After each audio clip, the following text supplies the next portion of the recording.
Fuck. Woo! Edit that out.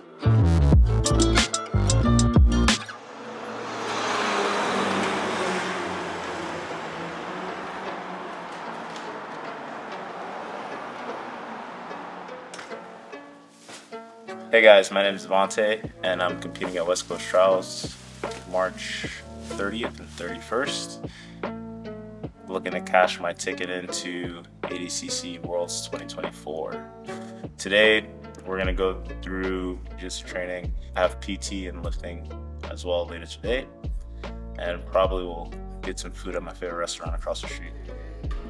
So, West Coast Trials, just started off, is kind of like the Olympic qualifiers for our sport.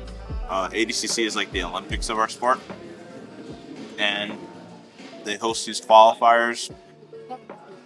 I believe it's like 2 per region throughout the world. Everybody's kind of vying for their spot in their division at ADCC. So in order to get to ADCC, you have to go through these qualifiers in order to earn your place at that tournament.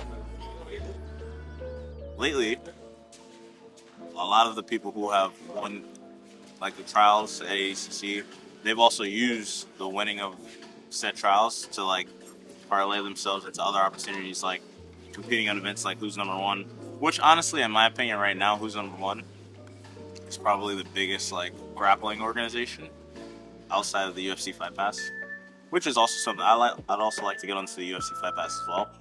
But you know, just trying to get into trials by winning West Coast Trials to get into ADCC, and then use winning trials to like segue into other opportunities that generally come from winning trials. Because right now, ADCC is the biggest prize in jiu-jitsu, and so winning trials is like the next best thing.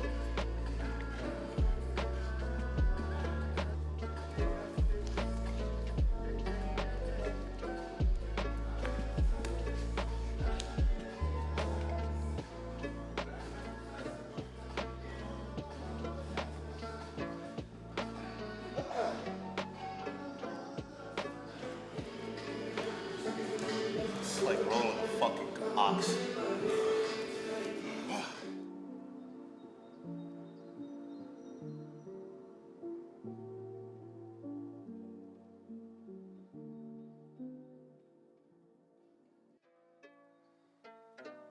How are you feeling? I'm feeling good. Today's not the hardest training. Just trying to work on my technique more than anything. Like I'm really trying to work from the seat of head and arm and like get to my arm bars and triangles. But I'm trying to get there from like many different positions.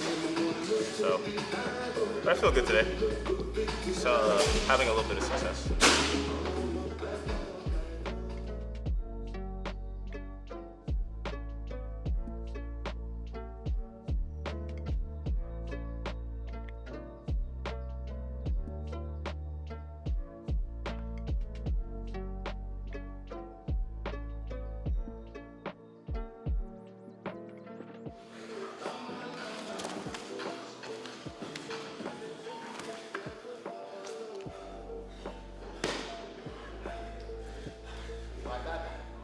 No, my bad.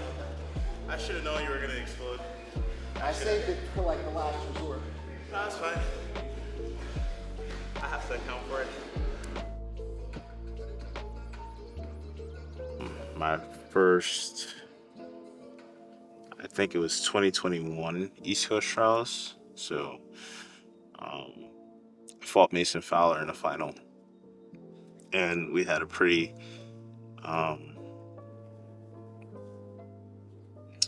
even match until there was one scramble where he was able to like threaten my back, and that was enough for the referees to give him the decision. And that's generally when I've done matches at ADCC or when I've competed Like even when I competed at ADCC in 2022, I lost the referee's decision. So like I don't really get beat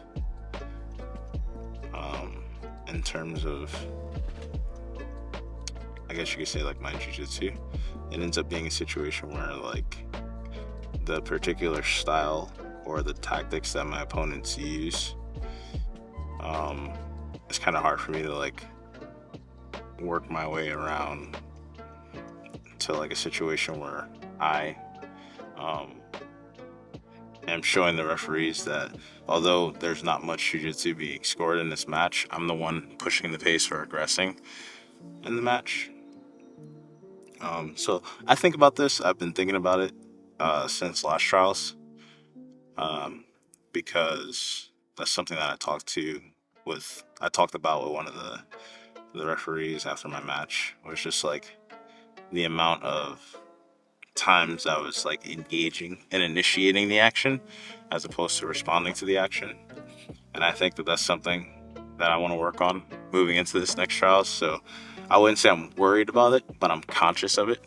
It's like making sure that I'm initiating more of the action instead of being like counteractive, which is something that I've done quite a bit in the past. How are you? Good.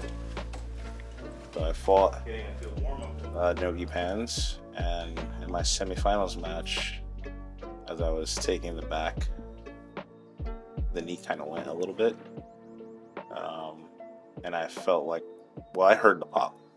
At that point in time, I couldn't really feel what part of the knee was like damaged or compromised, but I just knew my knee was compromised. And after the match, I was walking around trying to like not to like favor it too much, but it was definitely compromised, and I probably shouldn't have fought the finals match, which was the match with Dante Leon. But it had been such a long time. Like I used to have matches with him when we were like blue and purple belts, and it was always a lot of fun. So it was really hard for me not to want to compete against him. So I did the unintelligent thing to do, and I competed anyway. It was a fun match. It was a close match, but I didn't have the ability to really move my knee much. So yeah, I don't think the match made it any worse because the damage was already done in the match before too. But since then, you know, we have been working on the knee, and it had gotten a lot better. Is there any concern with getting re-injured during trials? Man, when you go into competitions, you can't be really concerned about the injuries, because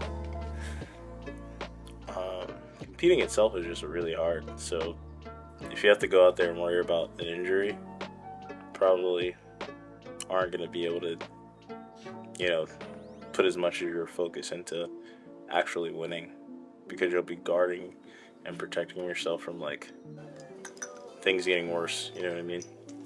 At least that's how I think about it. When I go to compete, I just go win. I just go to win, and I don't really think about any of the things that are not going, I guess you could say, well.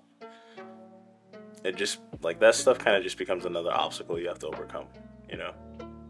So I don't really consider, like, once I commit to doing a tournament, and like once I'm there and I'm getting on the mat, that stuff doesn't really go into my head. Alright guys, that was day 1, episode 1 of Road to ADCC 2024. Thanks for hanging out, tagging along, and watching today's video. We got more coming in the upcoming weeks. Hope you guys enjoyed the content, and if you did, drop a like and subscribe to the channel.